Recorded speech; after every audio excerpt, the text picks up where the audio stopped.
নমস্কার বন্ধুরা, সুইসনেস কিচেনে সকলকে সাদর আমন্ত্রণ জানিয়ে আজকের রেসিপি শুরু করছি। আজকে আমি আপনাদের সাথে শেয়ার করব দারুণ স্বাদের একদম নতুন একটি নাস্তার রেসিপি। ব্রেডের উপর বেসনের মিশ্রণ দিয়ে তৈরি এই নতুন নাস্তা আপনারা কিন্তু এর আগে কোনোদিনও দেখেননি। একদম নতুন ও দুর্দান্ত স্বাদের একটি রেসিপি।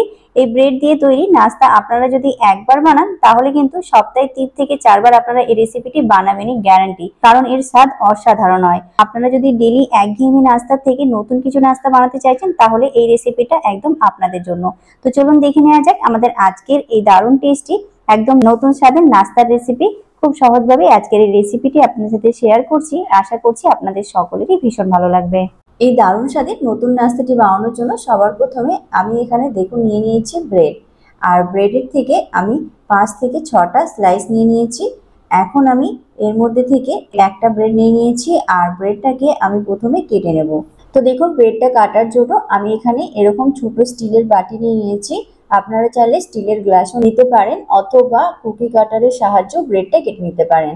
এখন বাটিটা এইভাবে ব্রেডের মাঝখানে বসিয়ে হাত দিয়ে প্রেস করে ব্রেডটা আমি কেটে নিচ্ছি। দেখতেই পাচ্ছেন কত ইজিলি ব্রেডটা কাটা হয়ে গেল। আর দেখুন ব্রেডের শেপটা কত সুন্দর, একদম গোল। এইরকম রাউন্ড শেপ করে আমাদের ব্রেডটা কেটে নিতে হবে। খেয়াল রাখবেন যেটা দিয়ে ব্রেডটা কাটবেন সেটা যেন ধার থাকে, তাহলে ব্রেডের শেপটা খুব সুন্দর হয়। তো একটা ব্রেড আমাদের কাটা হয়ে গেছে। আর এই যে দেখুন যে কাটা অংশগুলো আছে সেগুলো ওয়েস্ট করবে না, এগুলো আপনারা ব্রেড ক্রাম্বস বানিয়ে অন্য রেসিপিতে ইউজ করতে পারবেন। আমি আবারও আর একটা ব্রেড নিয়ে নিলাম আর একই রকম ভাবে আমি বাটি দিয়ে প্রেস করে রাউন্ড শেপে কেটে নিচ্ছি। তো একই রকম ভাবে আমি সব ব্রেডগুলো রাউন্ড শেপ করে কেটে নেব। আর এই যে দেখুন আমি এখানে একই রকম ভাবে রাউন্ড শেপ করে 4টে ব্রেডের স্লাইস কেটে নিয়েছি। আমি এখানে 4টে ব্রেডের স্লাইস দিয়ে নাস্তাটা বানাবো, তাই 4টে স্লাইস কেটে নিয়েছি। আপনারা চাইলে এর থেকে বেশি আপনারা যতটা বানাবেন সেই অনুযায়ী ব্রেডের স্লাইস কেটে নেবেন। আর রেসিপিটা বানানোর জন্য চেষ্টা করবেন ফ্রেশ ব্রেড ব্যবহার করা, তাহলে রেসিপিটা অনেক বেশি টেস্টি তৈরি হবে। তো এখন আমি ব্রেডটা সাইডে রেখে দেবো, আমরা চলে যাব নেক্সট প্রসেসে। এবার দেখুন আমি এখানে একটা মিক্সিং বোল নিয়ে নিয়েছি।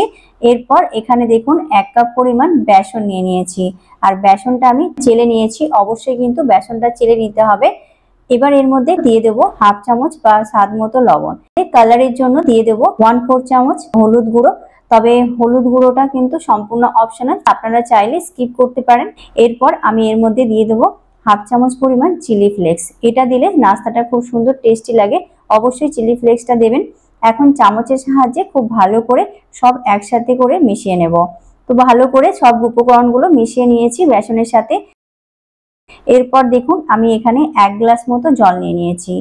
এখন অল্প অল্প করে জল দিয়ে এটা মিশিয়ে একটা ব্যাটার তৈরি করে নেব। একসাথে সব জল দেওয়া যাবে না, তাহলে অনেক বেশি ব্যাটারটা পাতলা হয়ে যাবে। ব্যাটারটা কিন্তু খুব বেশি পাতলা করা যাবে না, মিডিয়াম কনসিস্টেন্সির ব্যাটার একটা আমাদের রেডি করতে হবে। এখন একটা হুইস্কের সাহায্যে খুব ভালো করে এটা মিশিয়ে নিতে হবে। আপনারা চাইলে চামচের সাহায্যেও কিন্তু এটা মিশিয়ে নিতে পারেন। এমন ভাবে মেশাতে হবে এর মধ্যে যেন কোনো লাম্পস না থাকে। লাম্পস ফ্রি ব্যাটার আমাদের একটা রেডি করতে হবে। তো দেখুন খুব ভালো করে মিশিয়ে নিয়েছি, ব্যাটারটা এখন একদম রেডি।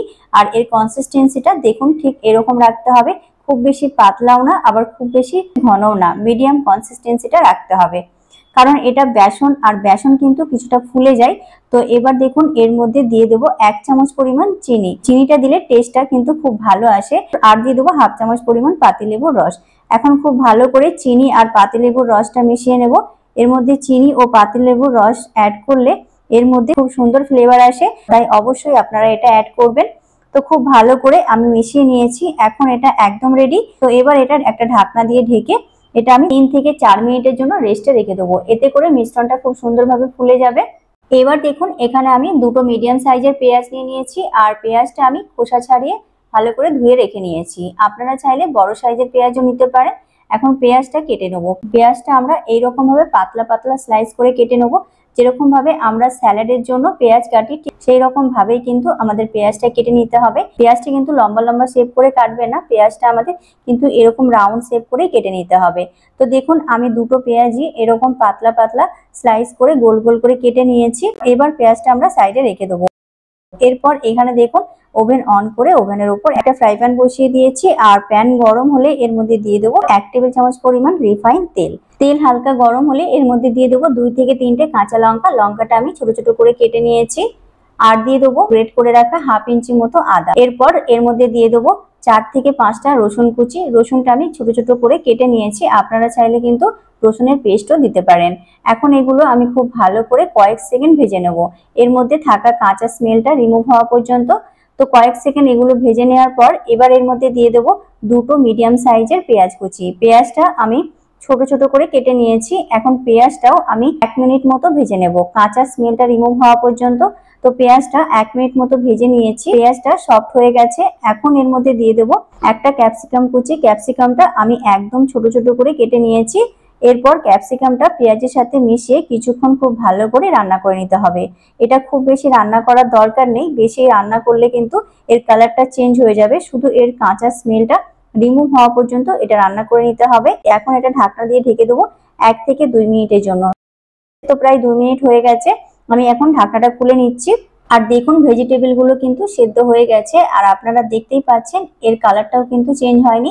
এখন এর মধ্যে কিছু গুঁড়ো মশলা অ্যাড করব। সবার প্রথমে দিয়ে দিচ্ছি 1/2 চামচ বা স্বাদ মতো লবণ, আর দিয়ে দেবো 1/2 চামচ পরিমাণ লঙ্কা গুঁড়ো, 1/2 চামচ পরিমাণ গরম মশলা গুঁড়ো, আর দিয়ে দিচ্ছি 1/2 চামচ পরিমাণ হলুদ গুঁড়ো, আর দিয়ে দেবো 1/2 চামচ পরিমাণ চাট মশলা গুঁড়ো। এবার সমস্ত মশলাগুলো খুব ভালো করে মিশিয়ে এটা রান্না করে নেব কিছুক্ষণ। তো প্রায় 2 মিনিট মতো এটা রান্না করে নিয়েছি। মশলার কাঁচা স্মেলটা এখন রিমুভ হয়ে গেছে। এবার শেষে আমি এর মধ্যে দিয়ে দিচ্ছি 1/2 চামচ পরিমাণ চিলি ফ্লেক্স, আর সামান্য একটু টমেটো কেচাপ, আর দিয়ে দেবো 1/2 চামচ পরিমাণ অরিগানো, আর দিয়ে দিচ্ছি 1/2 চামচ পরিমাণ পিৎজা সস। পিৎজা সসের পরিবর্তে সিজওয়ান সসও আপনারা ব্যবহার করতে পারেন। এবার দিয়ে দেবো 1/2 চামচ পরিমাণ লেবুর রস। এখন এগুলোকে একসাথে করে খুব ভালো করে মিশিয়ে নিতে হবে, এতে করে সসগুলো খুব সুন্দরভাবে মিশে যাবে। মোটামুটি 1 থেকে 2 মিনিট মতো লো ফ্লেমে এটা মিশিয়ে নিতে হবে ভালো করে।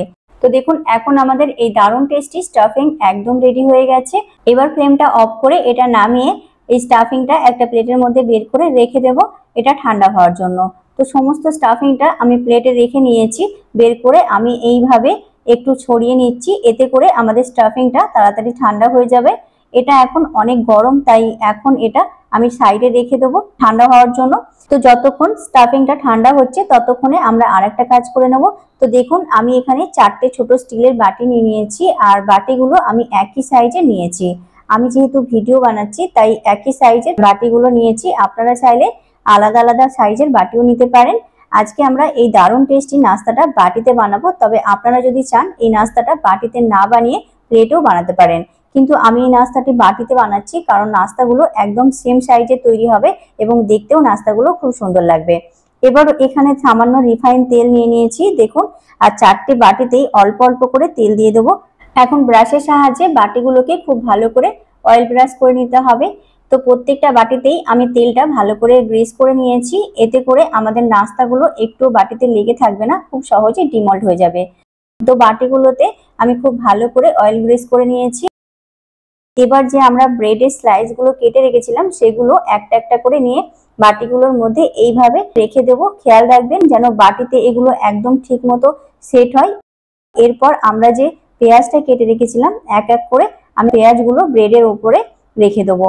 এরপর দেখুন আমরা যে স্টাফিংটা ঠান্ডা হওয়ার জন্য রেখেছিলাম সেটা এখন পুরোপুরি ঠান্ডা হয়ে গেছে। তো এখন অল্প অল্প করে স্টাফিং নিয়ে এইভাবে পেঁয়াজের উপরে রেখে দেব। এটা কিন্তু ছড়াবেন না, শুধু জাস্ট পেঁয়াজের উপরে এইভাবে রেখে দেবেন, একদম মাঝখানে রাখতে হবে, সাইডে ছড়ানো যাবে না। তো এখানে যতটা স্টাফিং দরকার তো ততটাই রাখবেন, বেশি এক্সট্রা করে স্টাফিংটা দেবেন না। তো সব বাটিগুলোতে স্টাফিংটা আমি দিয়ে দিয়েছি অল্প অল্প করে। এরপর দেখুন আমি এখানে গ্রিন চাটনি নিয়ে নিয়েছি, এটা আমি ধনেপাতা আর টক দই দিয়ে বানিয়েছি। এখন এই চাটনিটা অল্প অল্প করে চামচে করে এর উপরে দিয়ে দেবো প্রত্যেকটা বাটিতে। এরপর দেখুন আমি একটা চিজ কিউব নিয়ে নিয়েছি, আপনারা চাইলে স্লাইস চিজ অথবা মজরেলা চিজও নিতে পারেন। এখন একটা গ্রেটার নিয়ে নিয়েছি, এবার চিজটা গ্রেটারের সাহায্যে এইভাবে অল্প অল্প করে গ্রেট করে নেব, আর প্রত্যেকটা বাটিতেই অল্প অল্প করে এইভাবে গ্রেট করে নেব, এতে করে সব বাটিতেই এক সমান গ্রেট হয়ে যায়। তো এখানে বন্ধুরা আমি চিজ কিউব নিয়েছি, যেটা বাচ্চারাও তো পছন্দ করে, বড়রাও কিন্তু খুবই পছন্দ করবে খেতে। আপনারা যদি এই নাস্তাটা বাচ্চাদের জন্য বানান তাহলে কিন্তু এর মধ্যে অবশ্যই চিজ দেবেন আপনারা, তাহলে এর টেস্টটা আরো বেশি বেড়ে যাবে আর নাস্তাটা অনেক বেশি টেস্টি তৈরি হবে। ছোট থেকে বড় সকলেই খুবই পছন্দ করে খাবে এই নাস্তাটা। তো দেখুন আমি এখানে চিজটা খুব ভালো করে গ্রেট করে নিয়েছি আর খুব সুন্দরভাবে এর মধ্যে চিজের লেয়ারিং চলে এসেছে। আপনারা দেখতেই পাচ্ছেন ঠিক এরকম ভাবেই আমাদের চিজটা গ্রেট করে নিতে হবে। তো এখন বাটিগুলো একদম রেডি হয়ে গেছে। এখন আমরা বাটিগুলো সাইডে রেখে দেবো। এখন এখানে দেখুন আমরা যে বেসনটা রেখেছিলাম ঢাকনাটা খুলে নিচ্ছি আর দেখুন বেসনটা কতটা ফুলে গেছে। হুইস্ক দিয়ে আমি সামান্য একটু মিশিয়ে নিচ্ছি এইভাবে। এবার এর মধ্যে দিয়ে দেবো 1/4 চা চামচ পরিমাণ ইনো। খেয়াল রাখবেন যখন নাস্তাটা বানাবেন তখনই ইনোটা অ্যাড করবেন, তা না হলে কিন্তু এর অ্যাক্টিভেশনটা নষ্ট হয়ে যায়। এখন হুইস্কের সাহায্যে এটা খুব ভালো করে মিশিয়ে নেব ব্যাটারের সাথে। খুব ভালো করে এটা মেশাতে হবে। আর দেখুন বেসনটা কতটা হালকা আর ফ্ল্যাফি হয়ে গেছে। আর যদি ইনো না থাকে আপনারা এর পরিবর্তে বেকিং সোডাও দিতে পারেন। তো ব্যাটারটা এখন আমাদের একেবারে রেডি। আর এর কনসিস্টেন্সিটা দেখুন ঠিক এরকম মিডিয়াম রাখতে হবে। তো এখন এটা সাইডে রেখে দেবো। এরপর ওভেনের ওপর একটা কড়াই বসিয়ে দিয়েছি আর কড়াইয়ের মধ্যে দিয়ে দেবো 2 গ্লাস মতো জল। জলটা খানিকটা গরম করে নেব। এরপর আমি এর মধ্যে রেখে দিচ্ছি একটা স্টিলের স্টেনার প্লেট। এবার এক এক করে আমি সব বাটিগুলো এই প্লেটের উপরে রেখে দেবো। এরপর আমরা যে বেসনের মিশ্রণটা তৈরি করে রেখেছিলাম মিশ্রণটা থেকে আমি চামচে করে এইভাবে অল্প অল্প করে বাটির ওপরে দিয়ে দেবো। প্রত্যেকটাতেই একদম সমান করে বেসনের মিশ্রণটা দিতে হবে। এইভাবে এমনভাবে দিতে হবে মিশ্রণটা যেন কম বা বেশি না হয়ে যায়, একদম সমান থাকে। তো দেখুন মিশ্রণটা আমি 4টে বাটিতেই খুব ভালো করে দিয়ে দিয়েছি আর একদম সমান করে দিয়ে দিয়েছি। এরপর এটা ডেকোরেশনের জন্য এর উপরে দিয়ে দেবো সামান্য একটু লঙ্কা গুঁড়ো আর দিয়ে দেবো সামান্য একটু অরিগ্যানো আর দিয়ে দেবো সামান্য একটু চিলি ফ্লেক্স। এতে করে আমাদের নাস্তাটা দেখতে সুন্দর লাগবে। তো এখন এগুলো একদম রেডি। এরপর এটা ঢাকনা দিয়ে ঢেকে 7 থেকে 8 মিনিট মিডিয়াম ফ্লেমে রেখে দেবো স্টিম হওয়ার জন্য। তো প্রায় 8 মিনিট পর ঢাকনাটা খুলে নিচ্ছি আর দেখুন নাস্তাগুলো খুব সুন্দরভাবে স্টিম হয়ে গেছে। এখন চেক করে নেব নাস্তাটা ঠিকমতো স্টিম হয়েছে কিনা। টুথপিক নিয়ে দেখে নিচ্ছি। তো দেখতেই পাচ্ছেন টুথপিকের গায়ে কিন্তু একটু লেগে নেই, তার মানে নাস্তাগুলো আমাদের খুব সুন্দরভাবে স্টিম হয়ে গেছে। প্রত্যেকটা বাটি খুব সুন্দরভাবে স্টিম হয়ে গেছে। এখন এটা কিছুক্ষণ রেখে ঠান্ডা করে নেব। তো এখন এগুলো ঠান্ডা হয়ে গেছে। এবার এক এক করে নাস্তার বাটিগুলো প্লেট থেকে বের করে একটা প্লেটে রেখে নেব। আর বন্ধুরা এই নাস্তাগুলো কিন্তু আমাদের পুরোপুরি ঠান্ডা করে নিতে হবে, এতে করে আমাদের নাস্তাগুলো ডিমোল করতে খুব সহজ হবে। যদি গরম অবস্থায় নাস্তাগুলো ডিমোল করেন তাহলে বাটির মধ্যে লেগে যেতে পারে, তাই ঠান্ডা হওয়ার পরে এটা বের করতে হবে আমাদের। তো এখন আমি বাটিগুলো এক এক করে ডিমোল করে নেব। আর দেখুন ঠান্ডা হওয়ার জন্য বাটিগুলো সাইডে নিজের থেকেই ছেড়ে আসছে নাস্তাগুলো। এখন বাটিগুলো এইভাবে উল্টে সামান্য একটু ট্যাপ করে নেব। আর দেখুন কত সুন্দরভাবে নাস্তাটা মোল্ড আউট হয়ে গেল। আর নাস্তাটা কত সুন্দর তৈরি হয়েছে আর কতটা সফট তৈরি হয়েছে। খুব সুন্দরভাবে আমাদের নাস্তাগুলো স্টিম হয়েছে। তো প্রত্যেকটা বাটি আমি এই একই রকম ভাবে মোল্ড আউট করে নিচ্ছি। আর দেখুন প্রত্যেকটা নাস্তাগুলো খুব সুন্দরভাবে মোল্ড আউট হয়ে যাচ্ছে আর প্রত্যেকটা নাস্তা একদম পারফেক্ট ভাবে তৈরি হয়েছে। নাস্তাগুলোর কালারটা দেখুন কত সুন্দর এসেছে আর একদম সফট আর স্পঞ্জি তৈরি হয়েছে। এই নাস্তাটা বাচ্চারা খেতে ভীষণই পছন্দ করবে। আমি এখন এটা কেটে নিচ্ছি নাস্তাগুলো। আর দেখুন এর ভেতরে স্টাফিংটা পুরোটা দেখা যাচ্ছে, পেঁয়াজটাও পরিষ্কার কিন্তু দেখা যাচ্ছে।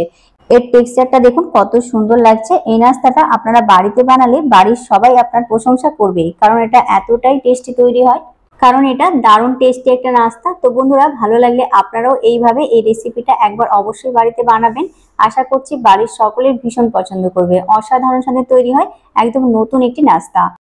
তো বন্ধুরা আমার আজকের এই নতুন ও দারুণ স্বাদের নাস্তাটা আপনাদের কাছে কেমন লাগলো অবশ্যই কমেন্ট করে জানাবেন। আর ভিডিওটা ভালো লাগলে লাইক কমেন্ট শেয়ার করে চ্যানেলটি সাবস্ক্রাইব করে পাশে থাকার অনুরোধ রইল। তো আজ এই পর্যন্ত, আজ এখানেই বিদায় নেব। আবারও দেখা হবে আগামী পর্বে নতুন একটা সহজ রেসিপি নিয়ে। তো ততক্ষণ পর্যন্ত আপনারা খুব ভালো থাকবেন, সুস্থ থাকবেন। Tata, bye bye.